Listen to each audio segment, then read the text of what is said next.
That was embarrassing. Why did it happen, live by the way, TV. looking back on that? Emotional. I just got caught up in the moment. There's a lot of memories associated with doing that particular live and coming back with the team, and something triggered it. And it could have been paranormal. And it could have been paranormal. Melissa, thank you very much for coming on the show. How are you watching tonight?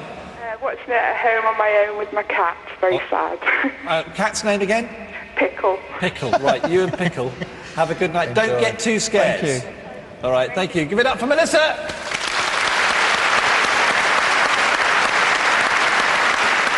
So finally, you two, some quick thoughts about tonight. I can't extract anything out of Carl about tonight. It's under wraps. But what are you expecting, Keir? Any experiments you can tickle me with?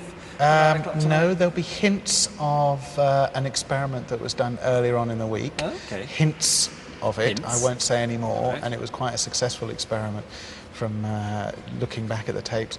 Apart from that, it's going to be a great investigation because it's a different part of the hall, and a hall that I've already looked at or a part of already, and even I think it's very scary. And you also, can't wait, can you? I was going to say, and also we've got a new look at an old device, something that we've used quite a lot in the past. And Steve Graham has come up from a design that we've come up with. He's helped build this new device that we're going to use, which hopefully people will like. It's going to make things easier for us to find out exactly what's out there.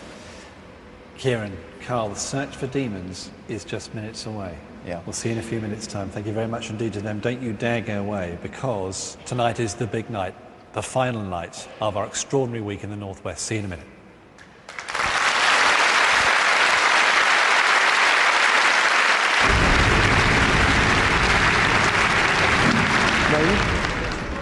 You probably didn't hear that, but then, you know, as I'm concentrating on that, there's this click, click, click, click, like little knocking noises, you know, going on.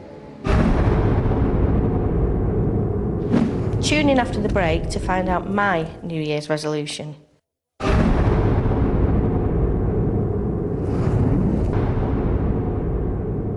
Well, my New Year's resolution is I haven't made one.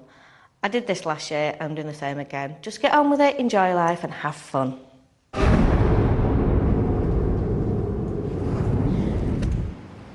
Welcome back to Most Haunted Live. We are on Merseyside in St George's Hall, and it is night 7. Tonight we're on the search for demons. What is going to happen on this channel between now and midnight? We are about to find out in just a few minutes' time. Now, we started our investigation, searching for demons and 7 other manifestations of evil 7 nights ago in St George's Hall, and we are back again here tonight. And Brian Shepherd has once again, our resident medium and psychic artist, been looking around tonight's location. Let's look at his film for this evening.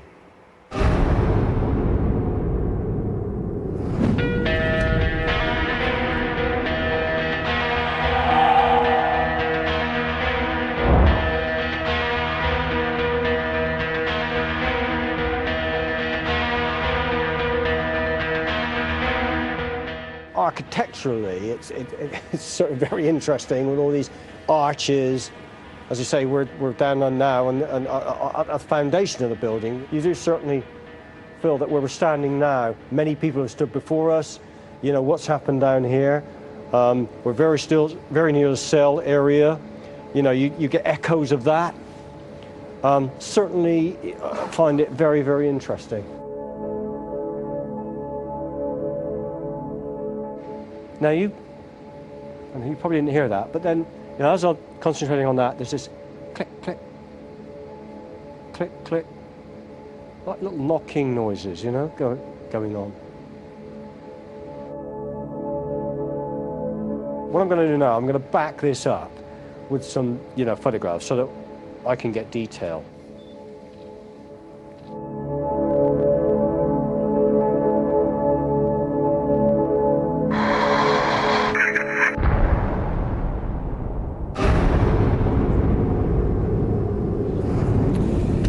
So Brian Shepherd with his report tonight from our location, and we are in St George's Hall. Brian Shepherd once again doing some extraordinary psychic art. Brian, thank you so much for your drawings all this week, and they're actually up on the wall here, or enlargements of them on the wall here in St George's Hall. Now, I also want to thank you for all your messages about St George's Hall, because we've had a lot of them all week, and we're going to be bringing you more of those through the evening. Do keep them back, keep them coming, because we want to hear from you. If you've been here, if you've got relatives who have stories from here, or any other messages about St George's Hall.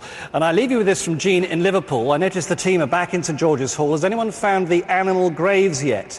They're right under an arch. I think it was past the cell. There was a cat and a dog, maybe more. 34 years ago I worked in St George's Hall when it was a Crown Court, and after everyone had gone, it was very eerie and a very strange place to be. Good luck to the team tonight. Jean, thank you. More from Interactive to come later on. But for the moment, let's hand over to my good friend and colleague, Paul Ross. Thank you very much, Julian Clegg. Now, we're about to commence what I'm sure is going to be an extraordinary climax to an astonishing 7 nights of paranormal investigation. So far, Yvette and the team have been on the trail of poltergeists, apparitions, lost souls, night terrors, dark phantoms and voices from the grave. And tonight, they're going to attempt in what I believe is the most haunted live first to bring all 6 of those manifestations together. It is going to be an extraordinary night. But before I reacquaint you with the team, let's see just what some of this journey has been about.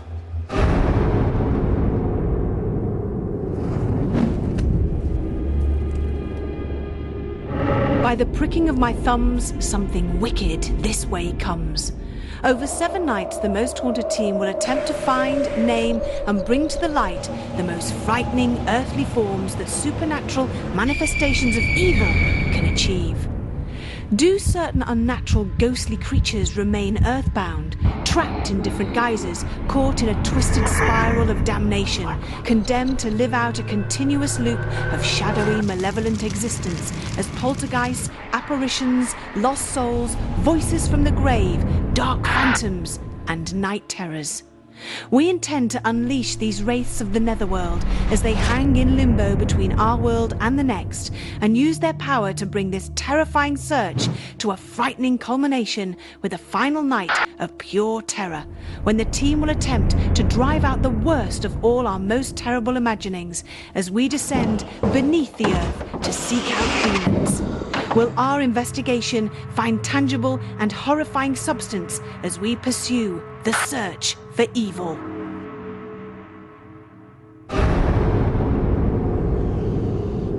And let's meet the people leading that journey, the final stage of the journey. They've been with us all week. They have been fantastic. Make some noise, please, for Yvette Fielding, Carl Beattie and Dr. Kieran O'Keefe.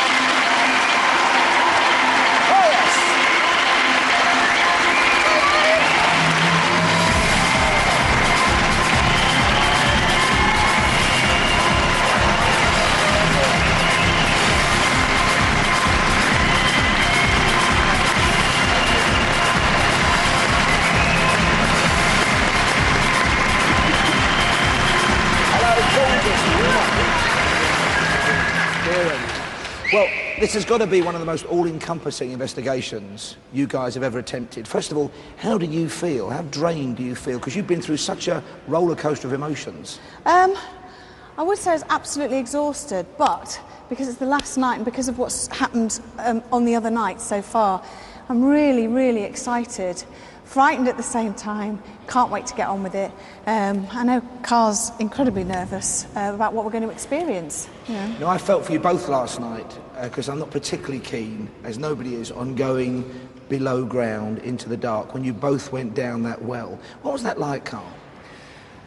Going down there's a bit of an adventure, so you kind of start thinking, this is great, I'm going down a well. Not many people have been down here.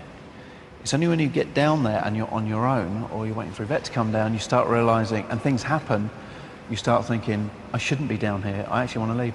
And it becomes very frightening because you can't get out, there's no door. There's, you know, and even if you wanted to get out quickly, you've still got to get a hoist down to pick you up and take you up. It's a very frightening thing. Well, that's the thing that kept coming to my mind. There's a line in The Lord of the Rings when they're in those mines of Moria, and they say, we cannot get out. You're just trapped with whatever was down there. Absolutely, and there is no escape. There is absolutely no escape once you're down there, and there's certainly no quick escape. So if there is something down that terrifies you, it's going to terrify you until somebody can come and get you. Okay, so far we've had cranes this week, we've had coffins this week, we've had people hallucinating in front of mirrors, we've had Yvette with infrasound feeling slightly drunk at one point. What's in store for us tonight? We've got lots in store for you. We have a lot of monitors downstairs.